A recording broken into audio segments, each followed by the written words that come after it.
Hey wonderful humans, welcome back to my channel. My name is Lucy and I'm a PhD student at the University of Birmingham. And today I want to talk to you all about how to get and stay motivated during your PhD. One phrase I like to say a lot, and I talk about this a lot with my friends who are also doing PhDs, is a PhD is a marathon, not a sprint. It's a mental marathon. It's going to take you a long period of time. No one does it quickly. No one does it in a rush. It's not physically possible. It's going to take you at least 3-4 years. And that's a long time to stay motivated on a single project. So that's why I think today's video could help some of you out there who are maybe wanting that little extra dash of motivation, or just some techniques that you can take to keep motivated.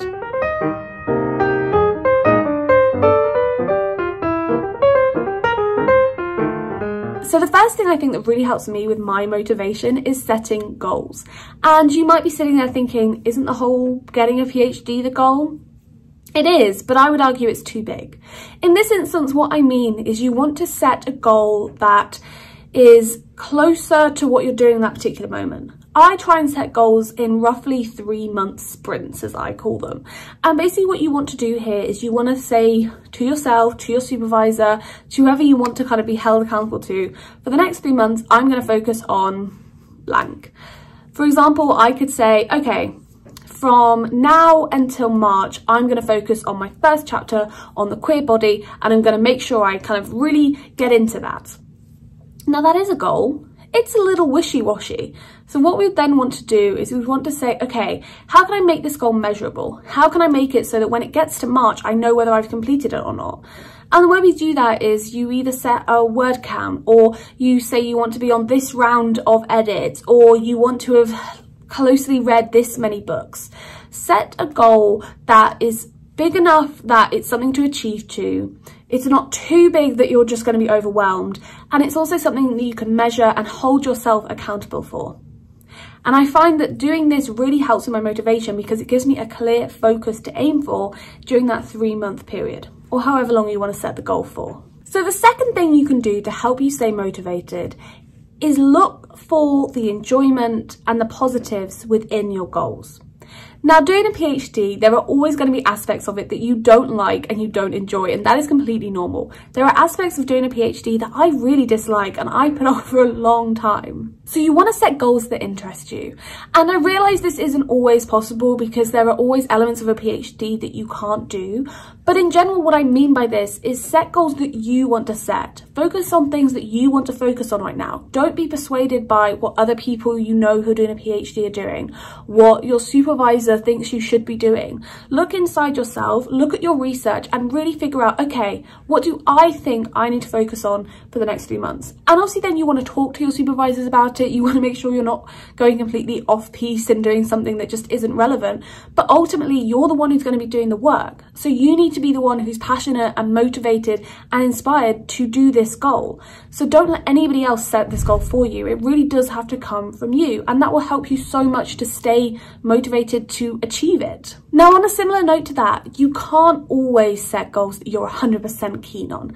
Sometimes with a PhD, you just have to get in and do the nitty-gritty, and it's not necessarily fun, and it won't necessarily be your favourite area of research, but it has to be done. There might be a chapter, for example, that you're just not as passionate about, or potentially there's an area of research that you know is important but you've been putting it off.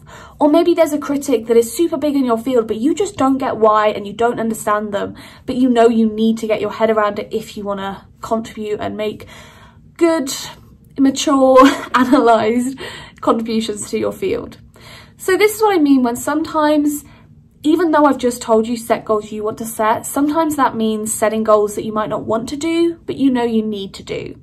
And I think in this case, what really helps me when I have to set goals that I'm not really looking forward to, or I'm having to focus on aspects of my research that maybe I don't enjoy as much as others, is I have to look for the positives or the fun things within that. So for example, my data became really overwhelming in the summer. There was just so many entries and so much to do, and I couldn't see a way forward, and it just felt never ending. But I'd set myself this goal of, I'm going to get all my data done by September. I'm going to have all my publishing data done. I just want it done. I don't want to think about it. And then I had a meeting with my supervisors, and I basically told them, like, I'm really struggling. I'm finding it very difficult to stay focused, and I just feel like I'm not doing anything or not doing enough, but I'm doing stuff every day and it just doesn't seem to be getting me anywhere. And they basically turned it around and said, you're doing great things, but remember, this isn't the only aspect to your data. You have your surveys, you have your interviews coming up. Maybe you can look at your data in a different way. So as a result of that, I started focusing much more on my surveys and my interviews, and I got really excited about my data again. I was like, yeah, I remember why I really wanted to do this. It's giving me really interesting stuff. And then even in my publishing data, which was just a bunch of Excel spreadsheets and numbers and categorizing things, I started to see the results and the graphs, and that was really interesting to me and really kept me enthusiastic to keep doing data entries because I wanted to see the outcomes. So sometimes if you're struggling with a goal you set yourself, or you've had to set yourself a goal that, again, you're not as keen on, focus on the positives within that. Focus on the things you like within that to help keep you motivated. Now, one thing I think that's super important to stay motivated is you need to hold yourself accountable. And this is why I said set measurable goals. But another way you can hold yourself accountable is write your goal down, put it somewhere public, tweet about it, tell all your friends, this is what I'm focusing on. And hopefully they will also hold you accountable. Find another PhD student and team up and set goals together and check in with each other and be like, oh, what have you done towards your goal this week? You don't want it to become like a pressure cooker and overwhelming stuff, but holding yourself accountable and making your goal something that other people know about, or even something written down in like a notebook, is a really great way to stay motivated, because it's that commitment, and you made that commitment on paper, you've made that commitment on the internet or to a friend, and I find that's a really great way to stay motivated. Now, another key thing about staying motivated while doing a PhD and setting these goals is, even if you set a smaller goal, like I want to write this chapter, which by the way is still a very big goal, break that up.